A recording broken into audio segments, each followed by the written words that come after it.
Имаме уште еден прекрасен поглед зад нас и можам да ви кажам дека на вистина е убаво. Ако не сте биле во Берово, тогаш еве ве предизвикуваме со и ова линковско вклучување. Зад нас е Беровското езеро, до мене е Ѓорги Пеовски. Има многу за зборување, додека се подготвувавме за ова линковско вклучување и ве чекавме. Го прашав Ѓорги кога е најубаво Берово. Тој вели кога ќе ги има сите бои на есента, така за вас тогаш? Па Берово е убаво во секој период, но најубаво е кога ги има сите бои на малешевијата. Јас така ја опишувам оваа приказка, затоа што боровите почнуваат да остануваат, мислам, зелени, дабот ја менува бојата во црвено, другите растенија и дрва почнуваат да жолтеат и така да боите кога ќе се испреплетат, фантастична атмосфера, се појавува еден колорит од бои што е милине за гледање и тогаш човекот ја почувствува природата или дел од онаа што го има во себе, дека е близок со неа, дека може да ја осети, дека може да влезе во шума, дека може да прошета. Тоа се моменти кои што мислам дека треба да се видат. Инаку сега е прекрасно Берово со целата таа зеленила, со целиот раскош. Еве сега сме покрај вода, небото сино, сонцето прекрасно. Оваа се дел од моментите кои што мислам дека секој треба да ги почувствува. Во моментот сме на 1100 метри надморска височина, што значи дека е идеално за луѓе кои што имаат потреба од движење во природа со кардиоваскуларни болести, со луѓе кои што имаат проблеми со дишење на белодробните крила, така да ова е воздушна бања. Берово е регион кој што е богат со кислород. Овде полесно се дише, овде полесно се движи и мислам дека уживањето во ноќните часови, во одморот, во релаксацијата се разбира да се избега од цивилото, од градот е нешто што сите треба да го доживееме. Ние имаме среќа што сме родени тука, имаме среќа што живееме и се надевам дека вака ќе го оставиме изидните поколенија дека ќе биде одржливо. Ми кажавте пред, нели, кога ве прашав што како со боите и со тоа кое е вашето омилено годишно време, секогаш ви е Берово убаво, но велите овде секогаш подоцна доаѓа, да речеме и пролетта подоцна доаѓа, не подоцна ја гледаме или како да работите, до кога е вака, до кога можеме е пролет, па потоа како тргнува летото, како ги чувствувате тие временски услови? Вака, пролета малце доцни, затоа што еве планина е, свежо е и мислам дека еве сега се зеленуваат гранките, но исто така значи дека и летото е подолго, дека и во август ќе има зеленило, што значи дека во Берово можете зеленилото да го видите во сите годишни времења. Убаво и во зима кога има снег со зелено поврзано, убаво е во сите периоди. Но не случајно тука каде што сега се наоѓаме е напишана и книгата Папокот на светот, зашто оваа место така изгледа, дека е како центар на убавината и на природата. Тука може да се прошета заедно со семејството, како љубител на природата може да бидеш и дел од некои спортски активности, авантури, джипрели, авантурите во природа се неизмерни, со точак, со хајкинг, бајкинг и така натаму. Но може да во природата да не само прошетката да ви биде инспирација, може да ви бидат инспирација и билките. Пребогат е овој терен со лековити билки и растенија. И кантерионот, и мајчината душичка, можете да ги наберете и да ги понесете со себе. Значи, целиот овој спокој и рај можете да го несете во вашите домови. И има една работа што често ја спомнуваме, дека Берово е дом на природата. Но тоа значи дека е и спокој за душата, мир, дека може човекот да биде сплотен со природата. Тоа се работи кои што ќе ги почувствувате кога ќе шетате во овој дел. Јас би посакал сите да имаат можност за да не посетат, со тоа што кога ќе шетате ќе одберете и малина дива, и капина дива, и дива јаготка, кои што имаат прејак вкус и мирис. Посебен, затоа што се толку малецки, сплотено е се во нив и она што го собираат од природата е дар кој што со еден вкус мал од мала јаготка ќе почувствувате која е разликата од она обичната јагода што јадеш, од таа што ја имаш наберено и една рака ти е доволно за да сите сетила ти се разбудат. Тоа е природата и тоа е нешто што може да се доживее тука. Мислам дека не треба многу да им се зборува на луѓето како нам што ни зборувате, нели, заради тоа што тие само преку екраните може да ја видат оваа убавина. Кога ќе дојдат луѓето овде, бараат од вас да им кажувате вака некои работи кои што специфични за Берово или сакаат сами да вдишат се? Па бараат и да им се раскаже, но еве имаме среќа што малце живееме и во едно вакво доба во кое што може да се побара на интернет, може да се најдат патеките кои се обележани, ги има на неколку веб страници.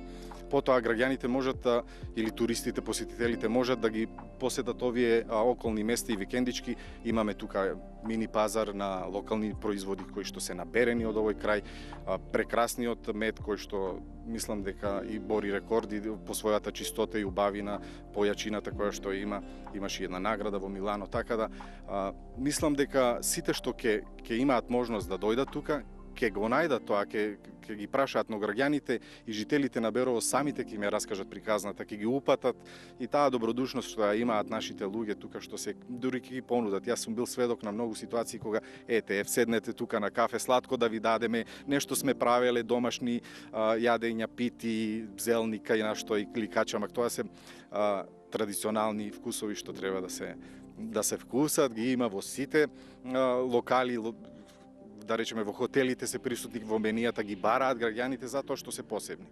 Затоа што се посебни и тоа е дел од приказната што Берово може да ја понуди.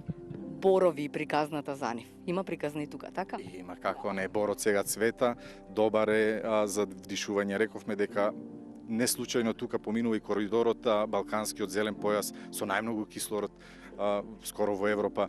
И во следниот период се надевам дека и во Натура 2000 кога ќе влеземе и како заштитено подрачје ќе имаат многу повеќе благодети локалните жители затоа што ќе можат и оваа приказка која што е дел од природата покрај културното историското наследство, да не зборуваме за манастирите кои што ги имаме неколку, за црквите што ги има во градот, така да природата и традицијата и културата и обичаите и храната локална, тоа е спој со кој што како туристи и гости ќе можат барем да го почувствуваат она што да речеме не можат да го најдат во градот или ќе избегаат од загадениот воздух, од цивилот, од секојдневните обврски, телефоните задолжително исклучени за да сите ги обноват своите батерии да идат на работа, да речеме понеделник, така спремни за работа, за нови победи, нови енергии, а тука е моментот и местото каде што се полнат батериите. Дишање, како беше дишање, да. Слободно. Да.